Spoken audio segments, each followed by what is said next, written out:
Ladies and gentlemen, good day and welcome to Sonata Software Limited Q1 FY25 Results Update Conference Call.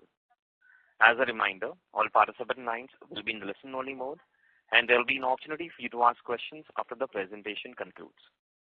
Should you need assistance during this conference call, please signal an operator by pressing star then 0 on your touchtone phone.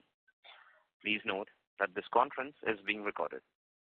I now hand the conference over to Mr. Samir Dhir, MD and CEO, Sonata Software Limited. Thank you and over to you, sir. Thank you, moderator. Welcome to this conference.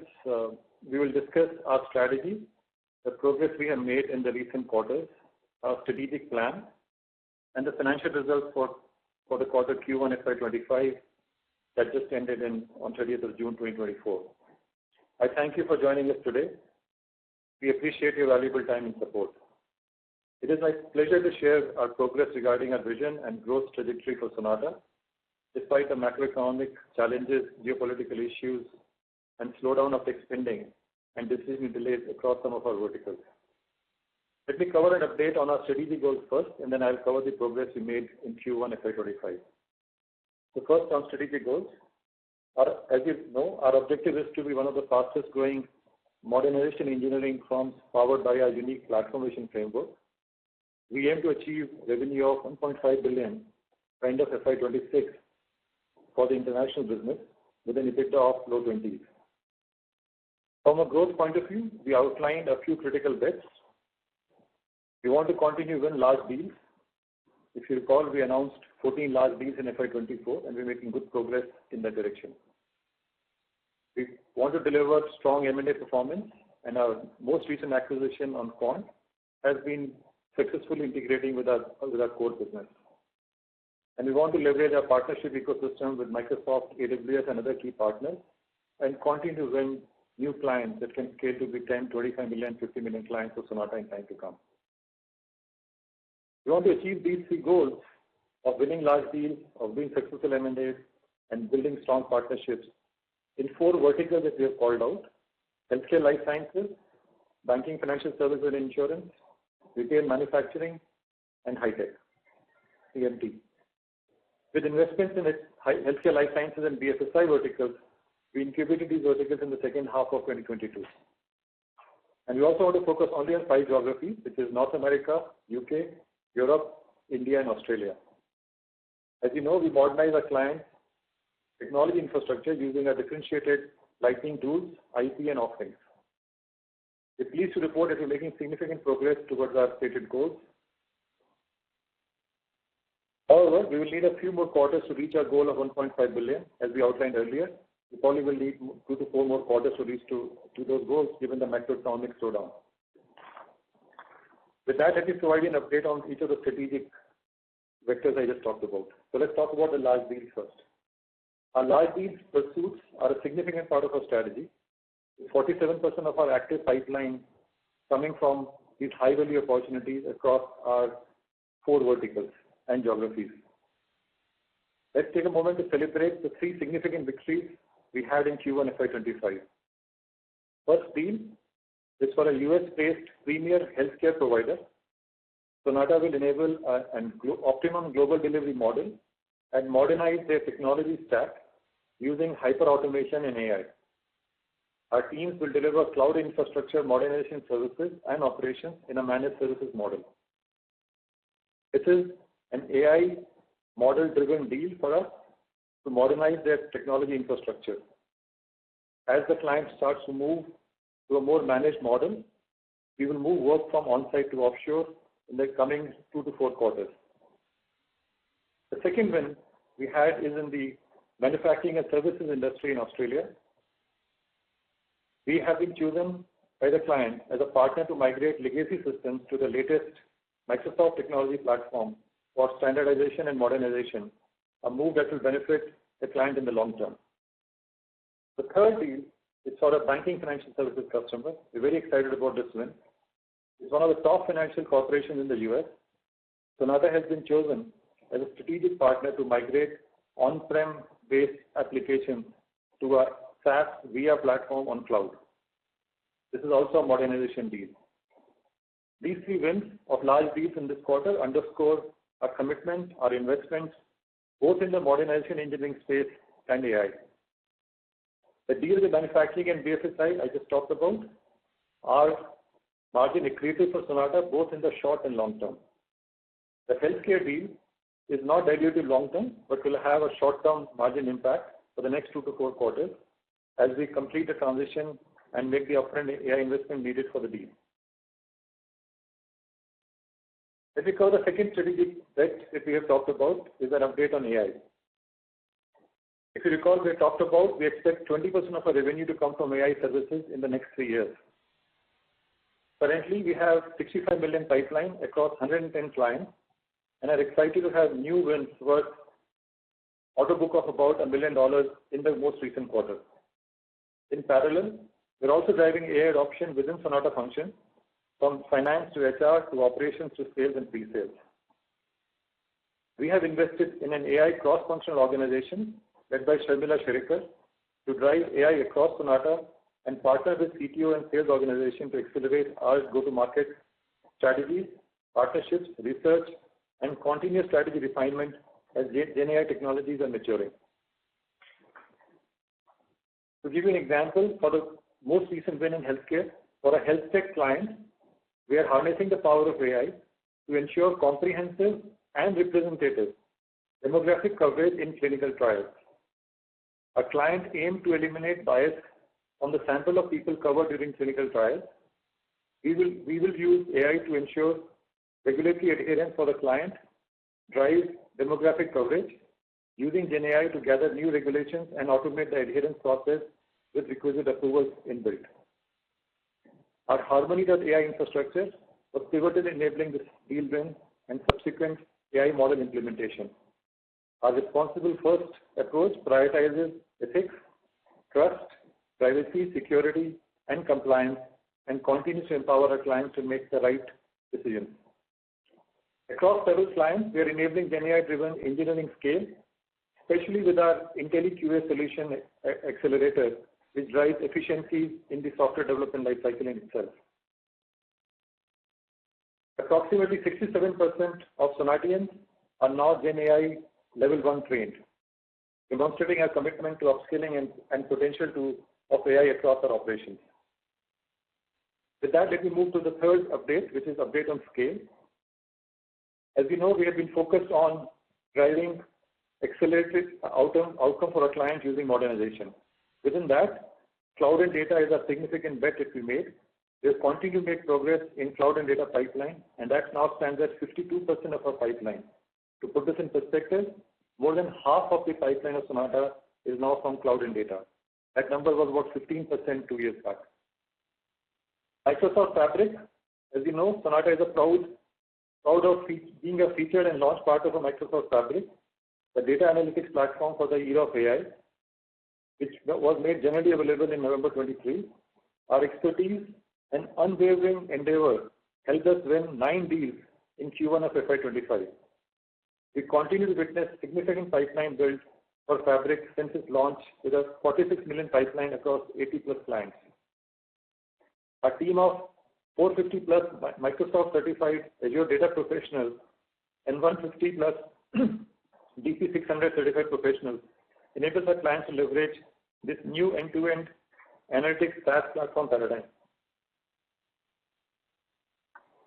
Microsoft Dynamics, which has been the cornerstone of our success for many years, we won 5 mid-sized deals in the most recent quarter. The quarter witnessed success in continuous modernization in Dynamics, and green shoots were seen in the CE space and Power Platform pipelines. For one of our clients with operations across 17 countries, 20,000 farmers members, and 21 large retail stores, our CTRM.ai IP, we will modernize their agri platform, resulting in 27% more efficient operations and 15% reduction in farm to fork time to consumer, as part of Agro 365 vision that we jointly created with the client. Our Civil business, with its focus on annuity business, continues to deliver consistent strong growth with industry-leading ROCE of 47.3% in Q1.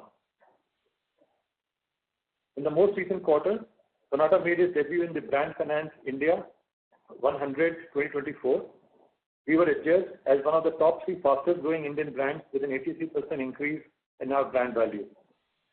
Brand Finance is a world leading independent brand valuation and strategy consulting firm. Update on talent. We continue to focus on attracting, engaging and developing high caliber talent to help achieve our business goals. Sonata University has been at the forefront of our capability building initiatives and saw increased usage and the acquisition of new skills such as Gen AI. We are very proud of the progress we made on gender diversity. We have now reached 31%, an increase of 2% in the last 4 quarters on gender diversity. Our employee engagement and D&I programs have been recognized by SHM in the most recent quarter. With that view on the strategy and update on our strategic choices and investments, let me now provide you an update on the Q1 FY25 performance. We are proud to be quickly bouncing back to growth after a decline in Q4 in FY2024 due to largely receiving delays and associated costs. In Q1, the international services business grew 1.3% quarter on quarter. In constant currency terms, we have witnessed 1.4% quarter on quarter growth.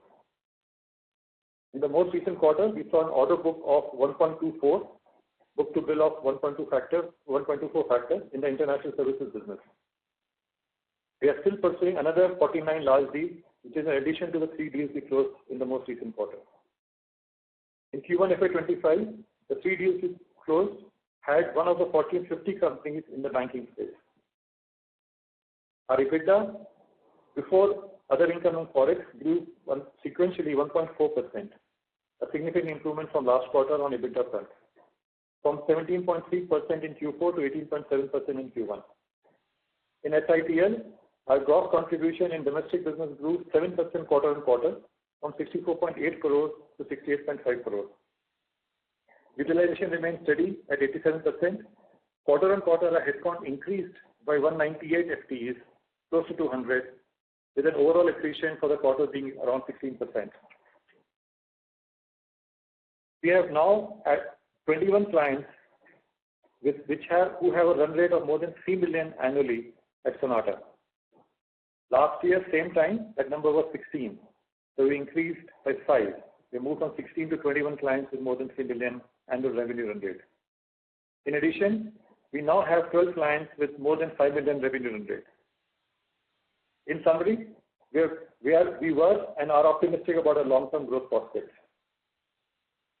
In coming quarters, we'll continue to face tailwinds and headwinds. The tailwinds will be due to the large deals and top client and HLS, healthcare and life sciences. We're very bullish about the progress we're making in large deals. We're very positive about the progress we're making in our top client and healthcare life sciences. We have headwinds too. On the headwind side, the deal decisioning continues to be delayed. The project completion at our clients in the UK, Europe, and retail manufacturing will mean the slowdown in these 3 areas in the coming quarters. In addition, the large healthcare deal we just won will be diluted for the first 2 to 3 quarters and will get to company profitability by end of the fiscal year. Team Sonata remains committed to judiciously accelerate the growth curve and build scale. Scale in terms of large clients, deals, markets, partnerships, and talent. I want to take this moment to thank all Sonatians globally for their commitment and hard work ethics, and quality of outcomes they deliver for our clients. Thank you, and with that, let me turn it over to Jagan for his comments. Jagan? Thank you, Samir, for the overview. Good morning, good afternoon, good evening all. Let me start with the update on international services business for the Q1 2025. International business, the revenue for Q1 was $82.7 million. Q1Q grew by 1.3% and year-on-year it was 6.9%. The Q1 rupee revenue stands at 688 crores, which is also 1.3% quarter-on-quarter growth and year-on-year 8.5%. In constant currency terms, the revenue witnessed 1.4% quarter-on-quarter growth and 7.5% growth year-on-year. Coming to profitability, international services EBITDA before forex and other income stands 18.7% against 17.3% in Q4 2024. This reflects the 1.4% improvement in the profitability in the current quarter.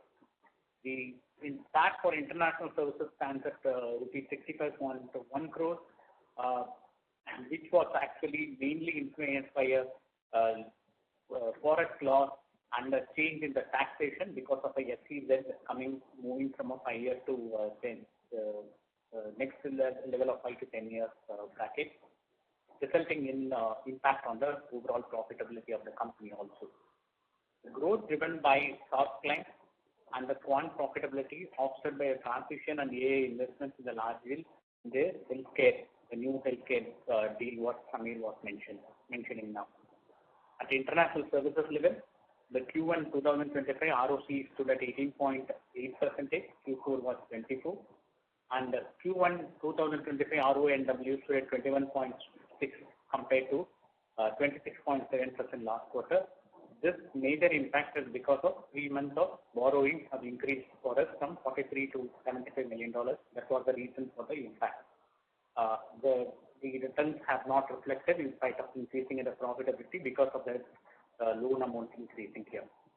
Domestic business, now I will talk about the domestic business.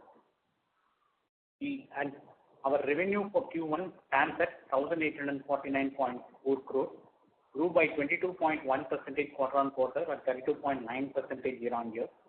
The gross contribution in Q1 25 stands at 68.5 crores, grew 5.8% quarter on quarter and 10.7% year on year. PAT for Q1 was 40.5 crores, which grew 0.9%, grew Q on Q at 0.6% year on year. The DSO continues to be very, very strong in domestic business. It is 35 days compared to 36 days previously. The ROC for domestic business has increased at 47.3% from 41.7%, mainly because of improved profitability as well as one of the loan amounts which was taken for working capital purpose has been repaid. The consolidated business, our revenue for Q1 stands at 2,527.4 crores. It grew by 15.38% quarter on quarter and 25.4% year on year. PAT at consolidated business stands at 105.6 crores. It reflects a degrowth of 4.3% quarter on quarter and 12.1% year on year. Consolidated EPS for the quarter 4 was 3.81 per share. Quarter 1 was 3.81 per share compared to 4.33 per share last quarter. At console level, ROC stands at 23.5% and RONW stands at 27.7% in this quarter. Moving on to some important operating metrics. Total headcount moved from 6,416 in Q4 24 to 6,619 in Q1 25. Net addition for this quarter has been 203. This headcount addition compromises of campus addition of 150 people at offshore and ramp up on onsite towards a large healthcare deal. Utilization in Q1 25 stood at 87%. Last quarter it was 87.4. Dropping in utilization is mainly due to campus addition. Added 14 new customers in quarter 1 2025. Top 10 clients contributed revenue share of 50% compared to 52% last quarter. The number of clients more than 3 million run rate in quarter 1 25 is 21 customers compared to 16 last quarter. The vertical mix in Q1 25 is as follows. TMT is 36%. Retail is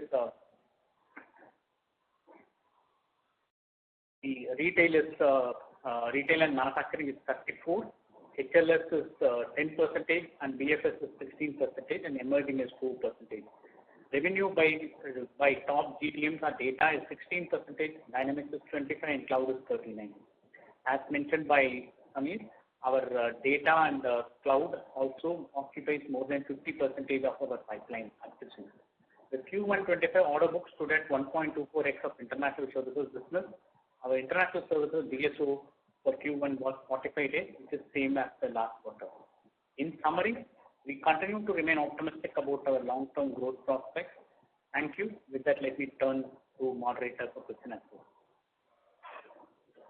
Thank you very much. We will now begin the question and answer session. Anyone who wishes to ask a question may press star and one on their touchtone telephone. If you wish to remove yourself from the question queue, you may press star and two. Participants are requested to use handsets while asking a question. Ladies and gentlemen, we will wait for a moment while the question queue assembles. Participants, you may press star and one to ask a question.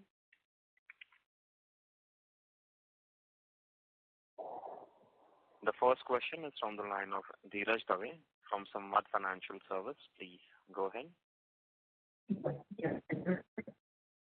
Dheeraj, sorry, your voice is not clear. Can you please come in a better reception area, please? Sure. Can you hear me now? Little better, yes, go ahead. Yeah. So my one question is basically we seen this healthcare deal kind of resulting into EBITDA margin, and management also suggested that it would, like, margins would be resuming to normalcy by end of FY2025. Can you, basically, what are the factors basically why we have seen the decline in profitability, and by what time we shall expect the previous levels, whether we are striving to reach that? Management gives some color, maybe what is the basis point decline because of EBITDA margin, which can be explained by new deals or whatever. Yeah. Hi, this is Jagan here. This is a large deal of 7-year deal. This is one of the largest deals in the recent time. What we have agreed with the customer is it's a modernization deal, and this involves in the development of a AI platform in the initial period, and that will be deployed in continuous in their system for some time, and then hand it over the IP to them. In this model, secondly, they have their own employees also. We are rebadging them, on-site employees in the initial period. And over the next few quarters, we will be doing more offshoring in the coming days. So this two components of on-site, more on-site in the initial days, and the investment for the AI platform development is going to decrease the profitability from this deal. It's not loss; it is only decreasing the profitability from the deal. It will recover back to move to the company average. After the 3 or 4 quarters, it will move towards the company average. Overall, the deal is very much above the company's average margin also. Thanks a lot. And secondly, Jagan, basically we do get this C-suite link also, and there we find couple of slides which are not appearing in presentation.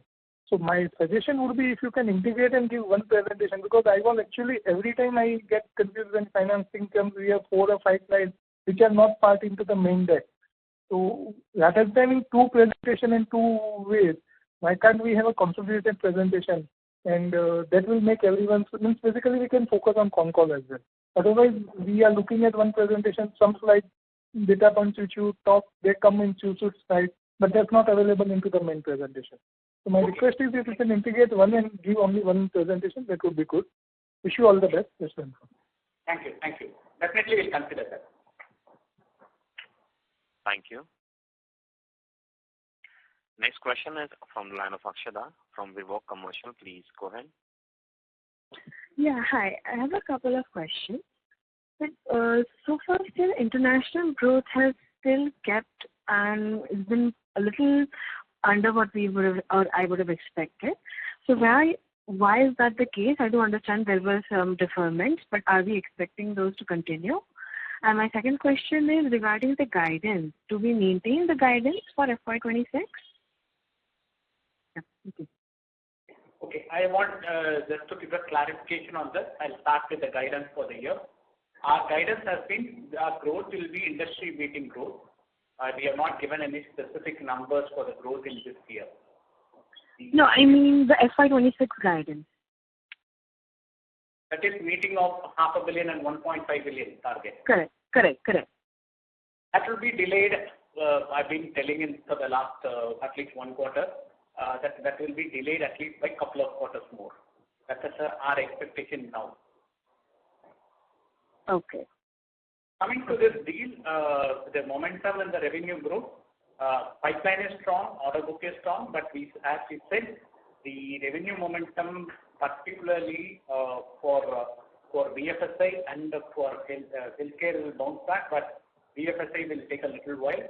So we expect the momentum in the revenue growth to come by Q3 of this year, but it will be a positive growth for Q1 and Q2. Sure, Samir, let me just add to what Jagan said. So, if you recall back in May when we talked about, we guided that we'll be between 1 to 3% for Q1 and Q2, which was our expectation, and I think we come within the range of what we had guided for in the first half of the year. We fully expect to come back on growth to our old growth rates by the third quarter of this year. I think that's something that we're working on. We're very excited about the pipeline and the order book that we have. But the first 2 quarters of the year, we had seen that back in January, March quarter, that these will be little softer quarters for us. That's point number 1. Point number 2, when we guided for being a $1.5 billion company, that was about 2 years back, at the time the market scenario was different. So we do expect about 2 to 4 quarters delay on the original plan, but we're still very much pushing and working towards getting to the $1.5 billion, with maybe about 2 to 4 quarters delay on the overall run rate we talked about earlier, actually. So as we are able to book more contracts, it's just that we are facing a little bit of delay in order to start those said contracts, and because we're also making expenditure to fulfill the contracts. That's why margins have also been a little hampered, and revenue has been pushed back a couple of quarters at least, has been what you've been facing so far. That is correct. So if you recall, our earlier large deals were closing in about 1 to 2 quarters. Average was about 2 quarters. Right. Lead time for closing has now become about 3 to 3.5 quarters. So we are definitely seeing that decision delays impacting our ability to close large deals from a longevity perspective or duration point of view.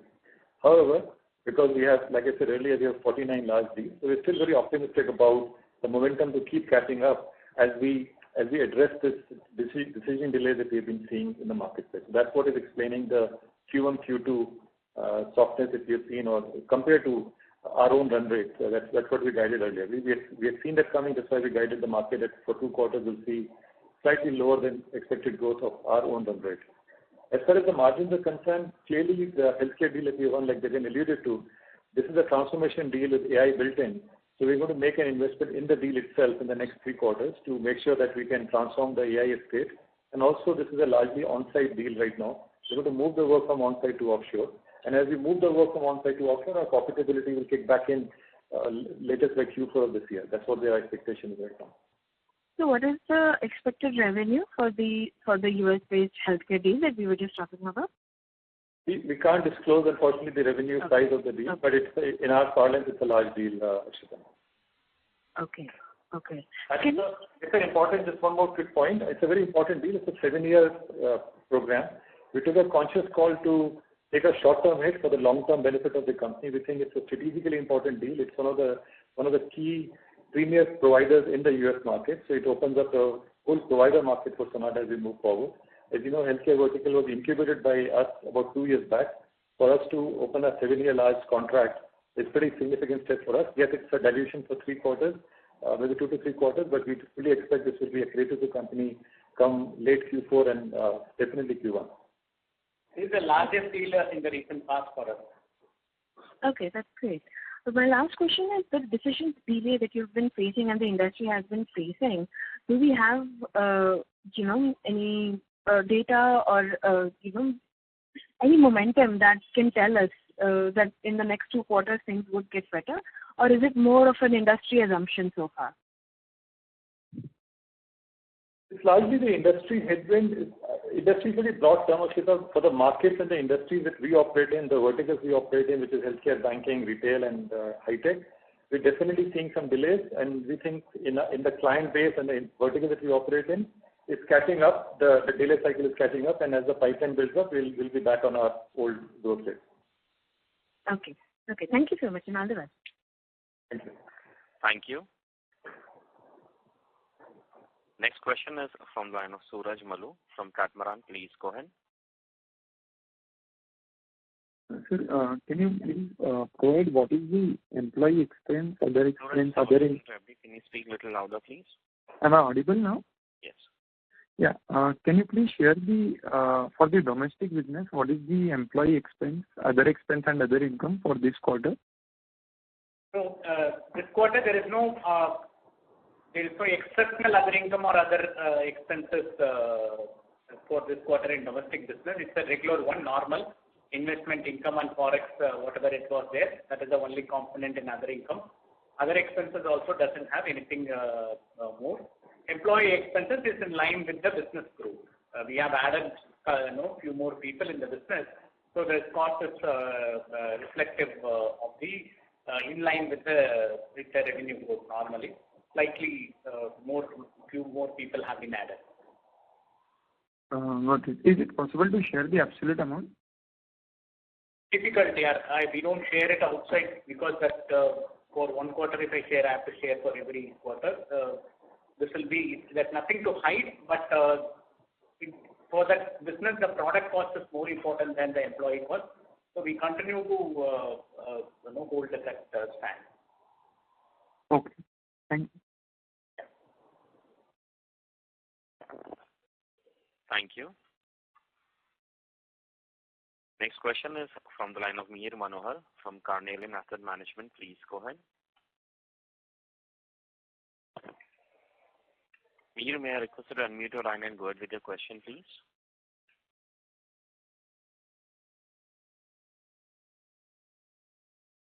Hello. Yeah, I'm audible now? Yes, now you're audible. Go ahead. Sure. Sir, I wanted to understand on this absolute EBITDA. When I see the 4Q press release, the 4Q press release for international business, the EBITDA is 143 crores. The EBITDA for 1Q FY25 for the international business in the press release is 129 crores. So in that context, there appears to be a 9.9% degrowth versus the 9.5% growth that you have mentioned in the press release. So how to understand it? Is there any typo or anything like that? Can you come again on the question? Yeah, so basically, when we see 4Q 24 press release, the international business EBITDA is 143 crores. And this particular quarter, international business EBITDA is 129 crores. Okay. That is one important change we have done. We have put a star and given that. This is what we have started giving is EBITDA before other income and forex. Because everywhere else we disclose only EBITDA before other income and forex. We synchronize that in line with all other presentations, hence we change this also. Okay, understood. So last quarter, 143 crores had other income and forex income. Income and forex. This quarter it doesn't have. Okay, understood. Sure. Second question was on the fact, last time we were saying that there were some undeployed resources which were there on the on-site because of the healthcare deal, one of the healthcare deal that did not ramp up on the expected lines. So, have we deployed these undeployed resources which were there, or is there some part of the impact still pending? So let me take that, and just on the first point as well, Mihir, the EBITDA for international business is up by 1.4% quarter on quarter. So in terms of percentage, we definitely gained ground on EBITDA, just to clarify that point. Sure. On the point about the deal in itself, so while we have closed the healthcare deal, there was another healthcare deal that we mentioned in last quarter. That deal has actually gone on hold at this point in time. So customer is not taking any decision at this point. So we have withdrawn all the investments in the deal, and that has those investments have been redeployed into other areas, including this new large deal that we just announced. Sure, understood. Just two questions. One, is the wage hike impact there for the full part of the year? When was the wage hike given? And last question was on the margins of the domestic business. Now, when we see margins in domestic business, there's like 2.6%, which is like close to 11-12 quarter low. So how to understand the margins in the domestic business? Why they have corrected this particular year? When we see the absolute EBITDA for domestic, it's like 16% down. So how to see margins for domestic? Yes, those are the questions. Yeah. Please don't measure the business's percentage of margin. You have to take the absolute amount of gross contribution. It was around 64.5 last quarter, it's 68.4 this quarter. The gross contribution as absolute gross contribution has grown up. So that is the way we measure the business. Please don't see this because most of this business, the margin, absolute amount of margin will grow only with volume. So this quarter, if you see last quarter, the revenue was somewhere around 346 crores something. Now this is 1,826 crores type of revenue we have got. So you have to measure this business only on the absolute amount of gross contribution. Please don't see the percentage of profit because that is not the way we see this. This is volume driven, high volume business with low margin. We are so depending on the mix of the products, each quarter it will vary. You can't measure it exactly with that. Sure. Other question? Yeah, and wage hike. I mean, when is the wage hike effective from? Pardon? Wage hike, sir. Wage hike. Q2, we are planning for wage hike for the junior management, and Q3 will be for middle managers and senior managers. Sure, sir. Understood. Okay, that's it from my side.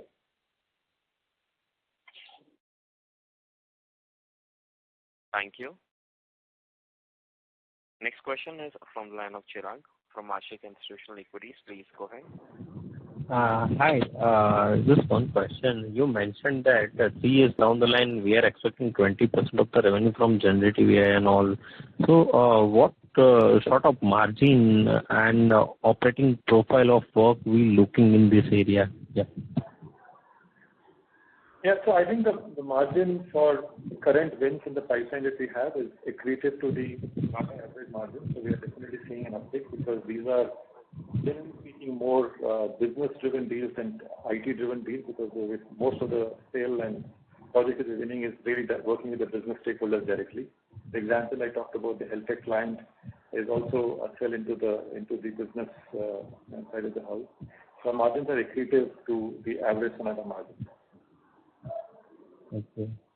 And one more question. As we expect H2 is likely to be better than H1, which vertical and geos do you think will push the growth or accelerate the recovery in comparison to H1? So just 2 points. I think we expect H2 the growth to be higher than H1 based on our recommendation, but we'll see gross margin pressure because of the large deal we just talked about. So we'll see some pressure on that for only for 2-3 quarters like we mentioned earlier. But revenue definitely will be higher than the first half. Is our current estimate at least. As far as the verticals are concerned, we are seeing very good momentum in the high-tech vertical. I think overall in the high-tech, especially with the largest client of Sonata, we are seeing good momentum there. I think that momentum we fully expect to continue going into the second half of the year as well. The healthcare vertical is definitely in the up right now for us. We had a good successful first quarter. We expect it to continue to grow as we move forward. And then banking, financial services, not insurance so much, but banking side of the business, we are definitely beginning to see some green shoots there. So I think that will kick up again. On the not so good side, like I said earlier, the retail business is going to be soft in the next 2 to 3 quarters. So generally, what I've seen in the commentary of the other peers in the market that they are more, experiences stability kind of spending from a stable kind of spending from a insurance set of client, and where we see some sort of muted sort of performance based on your commentary. So why such divergence is there? Because our portfolio on insurance is relatively small. If you look at our BFSI portfolio, I think the insurance portfolio is about 20% of it. So we are not a very scaled insurance provider. So our comment is very specific in that sense. But banking side, we're definitely seeing the momentum coming back up, including the large deal we just announced. And within banking, can you highlight the area like this? Sorry, you're breaking up.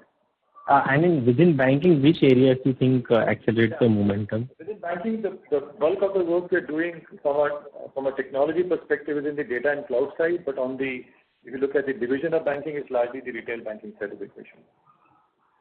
Okay. Thank you all very much. Thank you.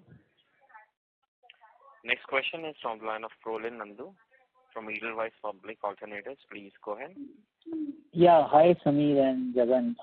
Few questions. So when you say this new deal is margin dilutive for first few quarters, what is the base that you are assuming to be margin dilutive from? Because in last 2 quarters, we are trending at a lower than Sonata's average in terms of margin in our international business. And this quarter, you have changed the definition of EBITDA margin as well, the way you report it. So when you say dilutive, are we looking at dilutive from low 20% kind of a number, or from the current levels of margins? If you can clarify that. Yeah.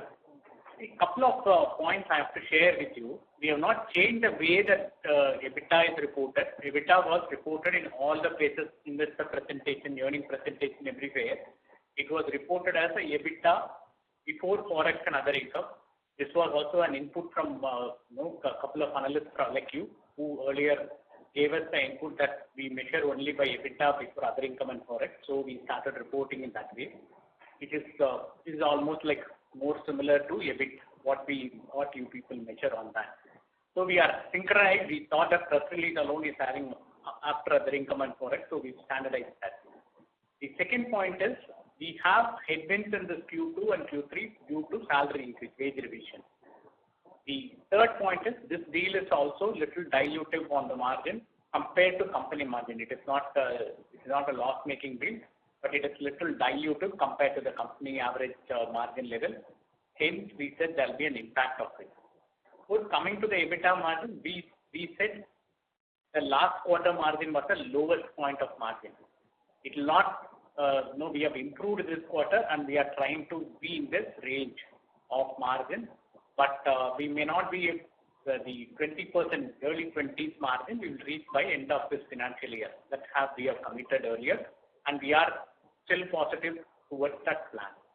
So this will be a range bound between what we reported in Q4 and the direction of the EBITDA will be in this range. No, thanks a lot, Jagan. That clarifies. Now coming to the point of, you mentioned there are some green shoots in BFSI domain, more in banking. This is a thing that most of your peers have also highlighted. They have also highlighted that there is some green shoots even in discretionary spends.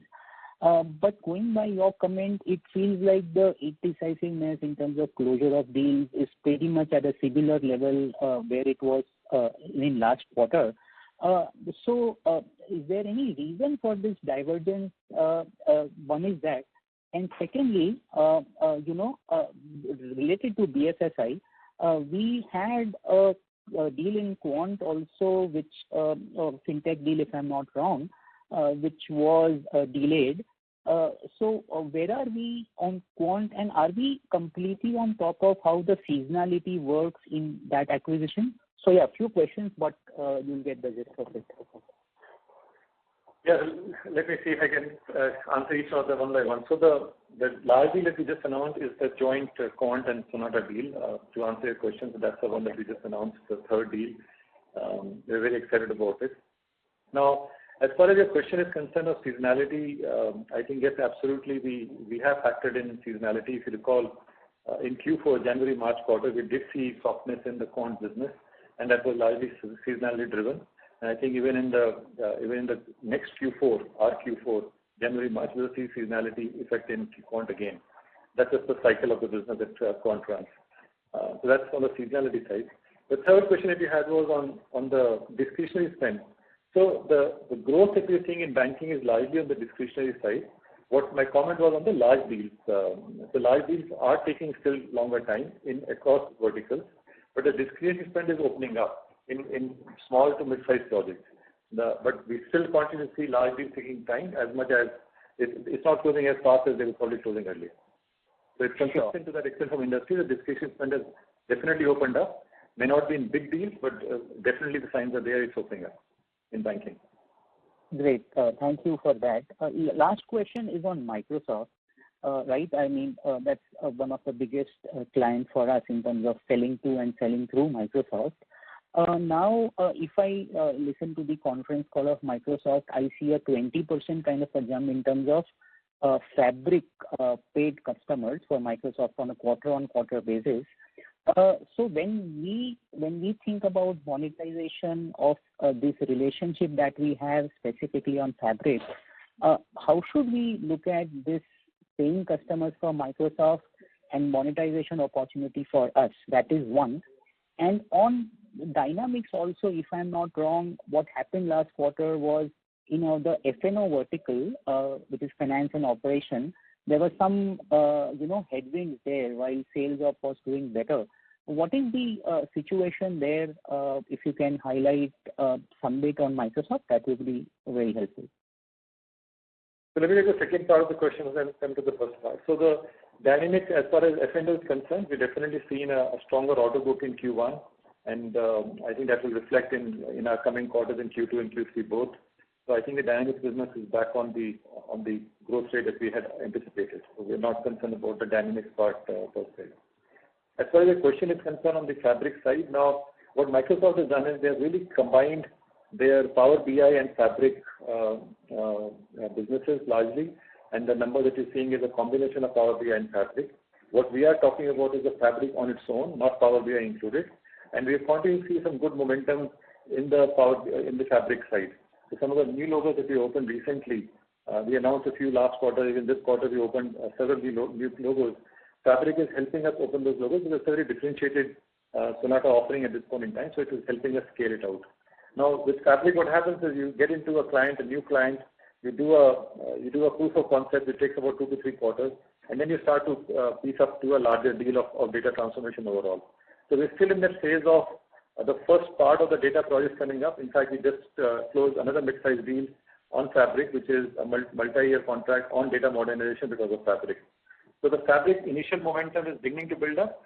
To be honest, I would not say that we are seeing very large deals on Fabric right now, but it's beginning to see some deals coming up of mid-size at this point in time.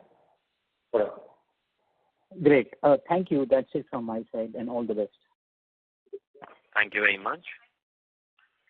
Next question is from the line of Vipul Kumar from Sumangal Investments. Please go ahead. Hi, thanks for the opportunity. So my question is, what should be a sustainable margin for the company? Because we are trending lower and lower as far as margin is concerned, from low 20s to now we have reached around 18.5. So what should be the sustainable margin for the company? First of all, we have clarified this, that the medium-term outlook is low 20s only. We will continue to aim to achieve the low 20s. We are expecting that by end of this year, we will reach the low 20s margin level. So we don't have our plan continues to be there for that. The second point is we are not trending lower compared to last quarter. We have improved by 140 bps this quarter, which is like a significant jump for in the EBITDA trend. And we have been telling from last quarter that it will take 2 to 3 quarters for us to improve the margin. This year, because of a couple of large deals, as well as the investments for our long-term growth and our continued investment in AI and Microsoft Fabric, it has impacted the margin over a period of time. Plus, the softness in the growth of Quant, particularly with the high margin customer, it was also not helping us in improving the margin. However, just to give a confirmation for you, the company margin will be in low 20s only, and we in the couple of quarters will reach there. And sir, how do you define a large deal? It is more than 5 million? Means? Yeah, more than 5 million is what we have internal metrics for large deal. That's exact the criteria. Would it be possible to share total TCV like all your large peers share? So we have not disclosed, but we said out of the total pipeline, more than 40% is constituted by large deals. And what we have announced as a healthcare deal is the largest deal in the recent past. Okay, and lastly, sir, I think that if you leave out Quant, we have degrown organically. So is that observation correct? Not exactly. We have told multiple times that you cannot take Quant separately. That's a legal entity reported for the purpose of the earn-out calculation. However, we have integrated both Quant and Sonata very, very tightly now. There are project papers signed in Sonata delivered by Quant, and Quant signed papers in Quant papers, but signed delivered by Sonata. It is very difficult to split this and then measure the growth in the revenue. Okay, thank you, sir, and all the best. Thank you. Thank you. Next question is from the line of Dipesh from MK Global. Please go ahead. Yeah, thanks for the opportunity. A couple of questions. First, about the healthcare deal which you referred. So just want to understand ramp-up plan because it is fairly large, a long 7-year deal kind of thing. So how one should look from ramp-up perspective, because it is rebadging, obviously it would be immediately revenue contribution kind of thing. But as we develop AI platform, how we expect revenue model to be on that platform side for us? And then subsequent, how you expect it to trend? Second question is about the large deal. So overall TCV, which we said 1.24x, considering healthcare deal might be disproportionate to the way we give order book 1.24x. Any adjustment made pertains to it, or it is including that healthcare deal in the number? Third question is about Quant. Now Quant has some earn-out link performance, right? That is how we have taken some hit in the last year. Whether it is tracking those expectations. Thanks. I'll take the third question first. Quant has come back to the growth track now compared to last quarter. However, we have their major growth as every year comes in the second half of the calendar year for them. So quarter 2 and quarter 3, we expect them to bounce back in the growth trajectory. Your second question was on order book. 1.24x. What we do is any deal beyond 25 million, we take only the annual revenue for the purpose of calculating book to bill. In this 1.24x also, we have factored only that much for the purpose of calculation. The first question, Samir will take that. Yeah, so I think your question about large deal ramp up, it was a rebadging deal. So the rebadging activity has happened in late June and early July. So that is behind us at this point in time. But we are ramping up offshore now and ramping up the AI delivery model for them so that we can build the engine out for them. So that ramp up is happening. I would say a large part of the deal is going to be fully baked into the Q2 run rate as we move forward. My question was about because I think subsequently you are supposed to develop AI platform for the client. What would be the revenue model for us? So it is like any T&M kind of project, and then we will not benefit from the activity on that platform, or we have some upside to the platform activity also? We have upside to the platform. That's why the margins will accrete in about 2 to 3 quarters from now, because we are investing upfront. But come Q1 of next year, that will be accretive to the company. It will accrete for 2 reasons. One, we are moving work from on-site to offshore. That's one vector. And second point is that the AI power will kick in, and hence we'll be able to do the work more efficiently. So both the factors will then benefit Sonata. Understand. And in 7 year, any other subsequent uptick is expected, or then it would be more steady state deal kind of thing? There is a uptick expected because they are part of their business is being hived off to a new entity. So we are in conversation with them to be a service provider to the new hived off entity as well. But that will probably take another couple of quarters to materialize. So yes, there is upside. Understand. Thanks. Thank you. Next question is from the line of Mayank Babla from Enam Asset Management. Please. Hello. Am I audible? Yes, you are. Go ahead. Good evening, Samir and Jagan sir. Thank you for taking my question. Hope you're doing fine. The first question is to Samir regarding your comment on retail and manufacturing. So you said we are expecting some softness for the next quarters. I wanted to understand the softness will be with respect to, in perspective with the Q4 and or Q4 FY24 growth or Q1. I'm sorry, we are losing your audio in between. Is this better? Yeah, go ahead. Hello? Hello? Yes, go ahead. Can you comment on retail and manufacturing? I wanted to understand the softness in growth will be, you meant that it will be softer compared to Q1 FY25 growth or Q4 FY24 growth? Yeah, so I think there are 2 parts. It's not just with reference to one particular quarter, Mayank. I think our other businesses have, like especially in high tech and healthcare, are in a nice space growing up. we are seeing sometimes flattish, some quarters are declining, some quarters are marginally up. So we're not seeing the kickback of growth in retail and manufacturing at this point in time. The comment was not with respect to 1 quarter or 2 quarters, a general trend that we are seeing. Retail, if you recall, 4 quarters back was one of the strongest growing verticals for us, but has definitely slowed down since. But the good news is TMT and healthcare are back on the growth rates. Sir, the line for the participant dropped. We'll move on to the next participant. Next question is from the line of Suraj Malu from Catamaran. Please go ahead. For the international services business, if we look at EBITDA including other income, it's around 138 crores, and the net profit after tax is 65 crores. Can you help reconcile these numbers, like the line items between these EBITDA and net profit? Can you just give help with the numbers for those? There will be definitely forex and other income will be there.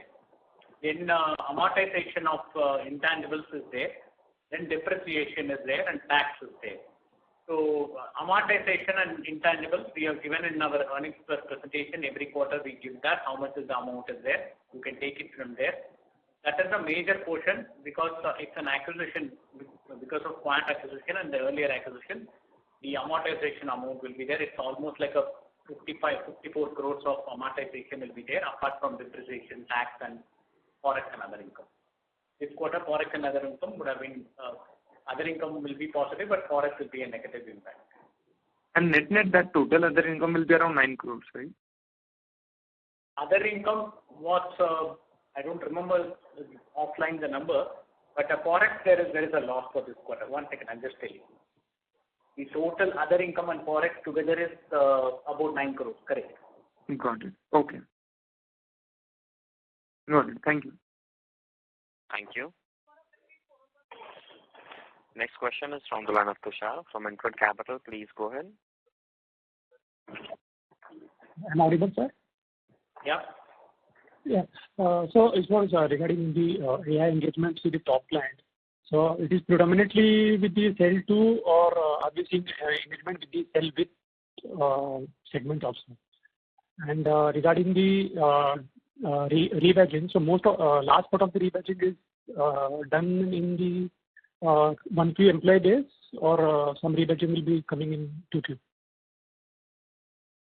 Yeah, so let's just see the AI question first, we'll then answer the healthcare deal question. So on the AI side, we're seeing good momentum both on sell to and sell with. On the sell to side, we are helping our client transform their customer support operations using AI and enabling the efficiency of the customer support desk of our customers. We're also helping them move other data sources and enabling from a Microsoft AI perspective the other data sources coming up and enabling that whole infrastructure for them. So it's a significant part of the work. There's a significant volume of work being done from a sell to perspective at this point in time. From a sell with perspective, like I said, we work with both AWS and Microsoft to sell with the clients from an AI, and the health tech example that we just talked about earlier, the travel example that we have talked about in prior quarters, they're all examples, or the telecom example the quarter before, they're all examples where the sell with is kicking in to help us transform the customer estate using AI again. That's on the AI side of the question. On the rebadging side, like I said earlier, the large part of the rebadging is behind us at this point in time. There might be a few pieces left, but largely late part of June and early part of July, the rebadging is done. That's it from my side, industry. Thank you. Next question is from the line of Vikrant Gupta from ICICI Prudential Life Insurance. Please go ahead.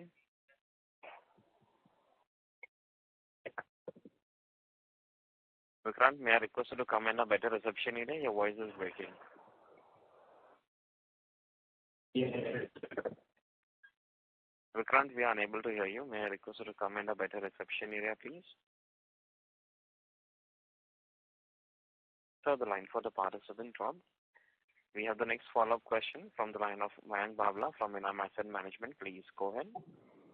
Yeah, thank you. I got the answer to the first part of my question. Samir, if you could highlight, which sub-segments are you seeing softness in the retail and manufacturing, please?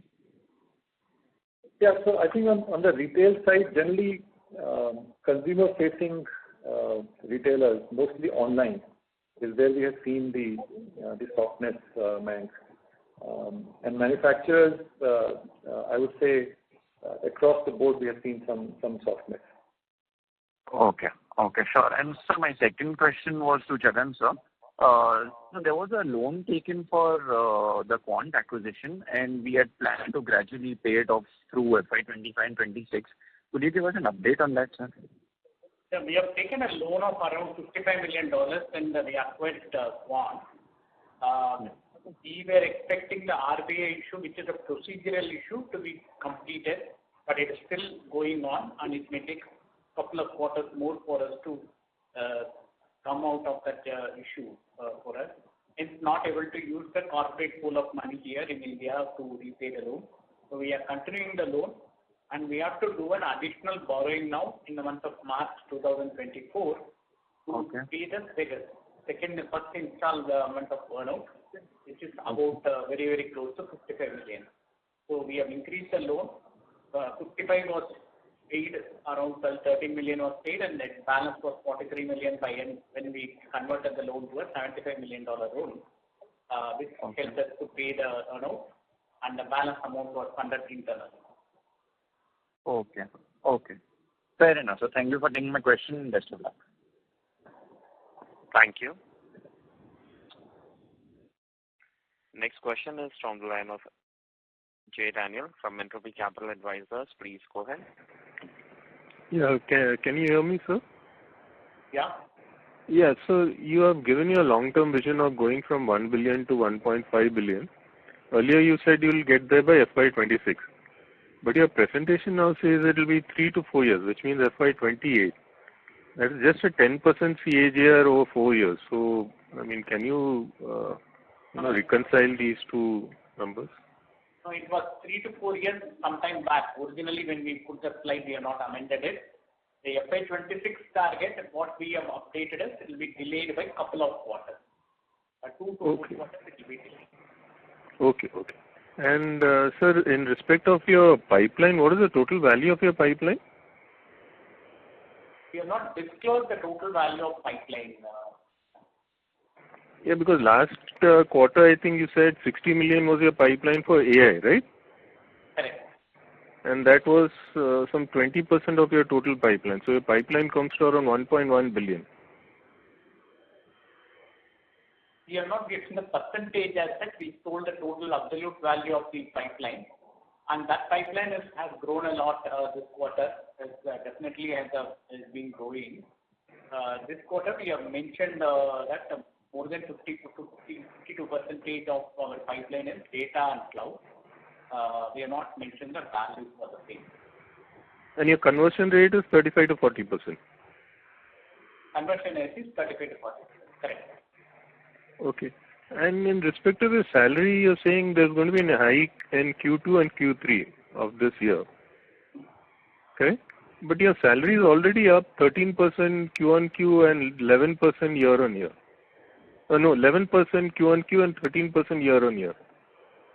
So, the total salary increase for the year, as we mentioned, we have added 150 campus additions during the quarter, as well as the attrition replacement, plus on-site rebanding of the people. So all these things have added to the cost of salary for us. Okay, so now in Q2 and Q3, this will go up from the 369 crores that you mentioned. It will go up depending on the salary increase is one component to it. Depends on how much addition we have, attrition we have. Various other factors also play a role, but it will go up. Okay, and in respect of the deals that got delayed, one was a large healthcare deal which now you're saying it's put on hold and not likely to be revived. There were other deals also which had got delayed in Q4. Any updates on that? Those are some of the deals that converted this quarter. So the healthcare deal is just announced today, while the second healthcare deal got parked right now. It's not lost, but it's parked. All the deals that we announced were in the pursuit in Q4. They got closed in Q1. And like I said, there are other 49 deals that we are still in pursuit for. Okay. Thank you very much. Thanks. Thank you very much. As there are no further questions, I'll now hand the conference over to Mr. Samir Dhiru for closing comments. I just want to take this moment to thank all of you for joining us today. We appreciate all the support and your time today. And I also want to take this moment to thank all the Sonatians globally for their commitment and hard work to keep moving Sonata in the right direction in terms of our strategic vision. Thank you all for joining us today. We'll speak to you in a quarter's time. Thank you very much. On behalf of Sonata Software Limited, that concludes this conference. Thank you for joining us, and you may now disconnect your lines. Thank you.